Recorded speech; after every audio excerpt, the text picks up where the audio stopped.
oleh ulama dengan bahasa yang ringkas, yaitu imtitsalu awamirillahi wajtinabun nawahi, menjalankan segala perintah Allah dan menjauhi larangan-larangannya.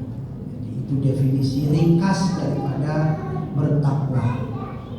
Hadirin sekalian, di dalam Al-Quran banyak sekali penjelasan tentang seperti apa orang yang bertakwa itu. Contohnya di surat Al-Baqarah disebutkan ciri orang yang bertakwa di surat Al-Baqarah di bagian awal-awal sampai 5 ayat, yaitu orang-orang yang beriman kepada yang ghaib, itu orang bertakwa. Wa yuqimunas shalah, dan mendirikan salat, dan mau mengeluarkan zakat, dan beriman kepada apa yang diturunkan baik kepada Nabi Muhammad maupun nabi-nabi sebelumnya. Nah, itu di bagian awal ayat Al-Baqarah disebutkan. Di surat yang lainnya banyak seperti apa ciri-ciri orang bertakwa. Intinya semua perintah ketika dilakukan oleh kita, maka itu adalah ketakwaan. Begitu juga ketika Allah memberikan larangan dan kita tinggalkan, nah itu berarti kita sudah melakukan suatu perbuatan yang termasuk ketakwaan kepada Allah. Hadirin sekalian, di surah Ali Imran ayat 134 ada 4 ciri orang yang bertakwa. Di surat Ali Imran ayat 134. Mari kita kaji bersama-sama. Yang pertama, alladzina yunfiquna fis sarra'i wad dharra.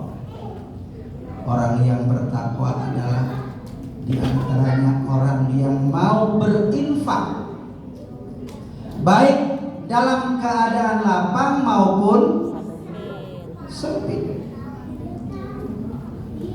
Ketika kita sempit, zakat mungkin kita belum terbebani, tetapi berinfak harus kita latih berapapun nominalnya. Meskipun kita misalnya masih kekurangan, buat sehari-hari juga masih kekurangan, perlu ada yang kita sisihkan meskipun sedikit untuk kita infakkan. Berlatih untuk berinfak. Jadi infak itu tidak harus nunggu duitnya banyak, tidak harus nunggu kaya. Kita harus mulai berlatih berinfak, bahkan di saat kita juga mungkin keuangan juga masih mengalami kesempitan seperti yang di ayat tadi. Latih. Tentunya kita uangnya sedikit, infaknya nggak apa-apa, sedikit juga. Uang kita banyak, infaknya tentu lebih banyak. Ciri orang yang bertakwa yang pertama disebutkan di ayat itu, alladzina yunfiquna fis sarra'i wad dharra. Orang yang mau berinfak dalam keadaan lapang maupun sempit. Itu yang pertama. Yang kedua, hadirin sekalian, wal kaziminal ghaiza, yaitu orang-orang yang mampu mengendalikan amarah. Ghaiza, ada ghaiz, ada ghadab. Dalam bahasa Indonesia sering diartikan dua-duanya marah. Jadi orang yang bertakwa adalah orang yang mampu mengendalikan amarah. Kalau di ayat tadi ghaiz berarti apa? Marahnya itu kesel di dalam hati. Nah, itu namanya ghaiz. Kalau ghadab, ada keinginan untuk menyakiti orang yang dimarahinya, itu namanya ghadab. Saya kesel sama si Anu, nanti pulang-pulang saya lemparin sesuatu. Itu namanya ghadab itu. Berarti ada keinginan untuk menyakiti seseorang. Kalau di ayat tadi wal kaziminal ghaiza, orang yang mampu mengendalikan rasa kesalnya di dalam hati, tidak reaktif.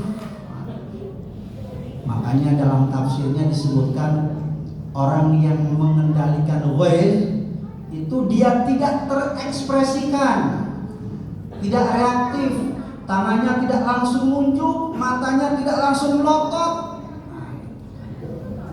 Gampang nggak? Nggak gampang. Tapi kita harus berlatih. Karena itu merupakan ciri orang yang bertakwa adalah orang yang tidak reaktif. Tersinggung sedikit langsung ditunjukkan.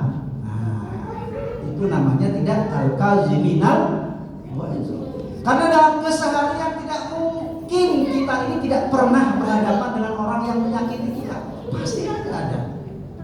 Ada perbuatan orang yang membuat kita kesal, pasti aja. Bahkan kita pun sering melakukan hal yang sama kepada orang lain. Mungkin sengaja, mungkin tidak disengaja. Wal kaziminal ghaiz, tidak ekspresif.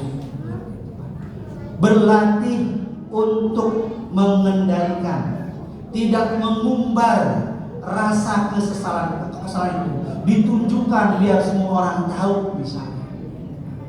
Ciri orang bertakwa adalah wal kaziminal ghaiz, tidak reaktif. Bukan berarti tidak boleh kesel. Kesel boleh. Nah, ada orang yang melakukan kesalahan, misalnya pengerusakan, kesel boleh. Tetapi tidak boleh reaktif, tidak boleh berlebihan. Yang kedua, ini levelnya lebih bagus lagi dari yang tadi. Kalau yang tadi tidak reaktif, yang kedua wal afina aninas, di ayat tersebut orang yang mampu memaafkan manusia, orang yang mau memaafkan orang lain. Orang lain berbuat salah kepada kita, kita pun sering berbuat salah kepada orang lain. Dan ketika kita berbuat salah, kita ingin dimaafkan oleh orang lain. Berarti ketika orang lain berbuat salah, maka kita juga harus berlatih untuk memaafkan orang lain. Karena tidak ada manusia yang tidak pernah menyakiti orang lain. Semuanya pernah. Kita sering menyakiti, kita juga sering disakiti. Maka yang kedua adalah wal afina aninnas, mau memaafkan orang lain. Ini levelnya berarti lebih bagus dibandingkan dengan yang pertama tadi. Kalau yang pertama tadi bisa menahan, yang kedua mau memaafkan. Harus bisa. Dan itu tentunya kemuliaannya di sisi Allah berbeda. Kalau yang pertama, ya nggak apa-apa kita kesal. Tapi kalau ingin lebih utama, maafkan. Dan yang ketiga hadirin sekalian, menurut ayat tersebut adalah kalau yang keempat, ya, yang keempat. Yang pertama tadi yang berinfak dalam jalan sempit, yang kedua yang mengendalikan amarah, yang ketiga memaafkan, yang keempat ini nggak gampang. Wallahu yuhibbul muhsinin. Allah mencintai orang-orang yang berbuat ihsan. Apa tuh ihsan? Berbuat baik. Disakiti oleh orang lain, justru kita berbuat baik kepada dia. Ini adalah ciri orang yang bertakwa. Sulit Bapak Ibu sekalian, tapi harus kita latih. Orang menyakiti kita, kita doakan, ya Allah, mudah-mudahan dia sadar. Orang menyakiti kita, ya Allah, mudah-mudahan urusannya dimudahkan. Mungkin dia sedang lagi banyak masalah. Makanya ini level yang tertinggi. Ini level gak mudah, tapi harus kita latih.